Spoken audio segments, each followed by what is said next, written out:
A man of authority, a man who had once held the futures of students in his hands, now exposed for the monster he truly was. Todd Barraco, under the alias John, prowled the internet for victims, his sinister intentions shrouded in the anonymity of cyberspace. But fate had a different plan thanks to Chris Hansen. But what exactly did he do? And what causes someone to commit such heinous acts, especially under the watchful eye of the law? Was it a momentary lapse in judgment, or a reflection of a darker, more pervasive problem? Join us as we dive into the depths of human darkness and resilience. Meet Todd Barraco, a 44-year-old police officer from the quiet town of Vassar, Michigan. Under the alias John, he prowled online spaces, seeking vulnerable victims. Little did he know his sinister secrets were about to be exposed in a sting operation that sent shockwaves through Genesee County. What made his case particularly infamous was not just the horrifying extent of his crimes, but his brazen and arrogant demeanor during his arrest and subsequent interview with law enforcement.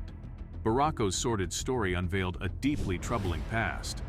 Prior to his arrest, he had a long history in law enforcement and education, having worked in various capacities in schools such as Imlay City Schools and Merrill Community Schools. He had once held positions of authority as a student dean and even as a principal.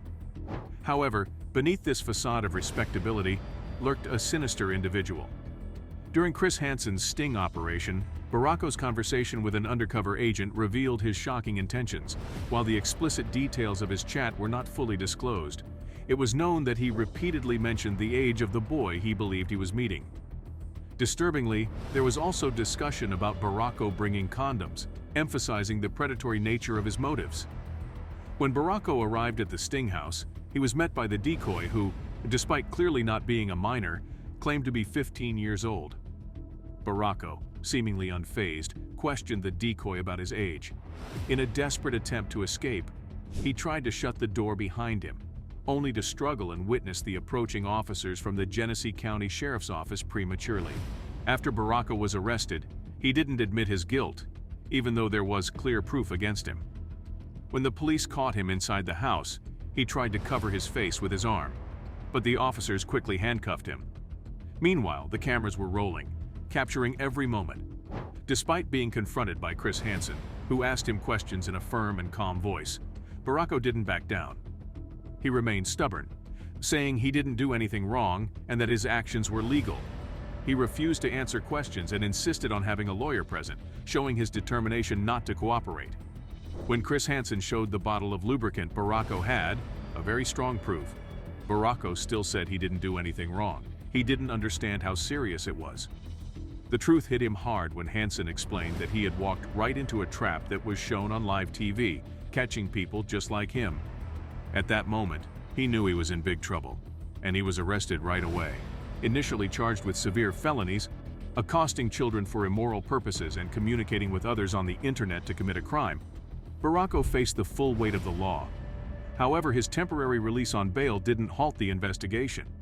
Sheriff Swanson managed to obtain a search warrant for Barraco's seized cell phone, a move that would uncover a horrifying trove of over 230,000 images and 9,200 videos of child pornography. This discovery deepened the gravity of his offenses. In the face of overwhelming evidence, Barraco eventually opted for a plea deal in December 2022, sparing himself a potentially lengthy prison sentence. He pleaded guilty to a lesser charge of using a computer to commit a crime, resulting in the dropping of the more severe charges. Despite evading prison, he did not get away with it unpunished. Barraco was sentenced to 2 years of probation and was mandated to register as a non-public sex offender. Moreover, he had to relinquish his McCullough's certification, closing the door on his career as a police officer in Michigan. This disturbing incident also cast a shadow on Barraco's past. Sheriff Swanson hinted at prior accusations of inappropriate behavior by former colleagues, shedding light on a deeply troubling pattern that had perhaps gone unnoticed for far too long. Barraco's case serves as a stark reminder of the importance of vigilance and the need to address signs of misconduct before they escalate into something far more sinister. Do you believe the justice system handled Barraco's case appropriately? And how do you think such cases impact the community's trust in law enforcement?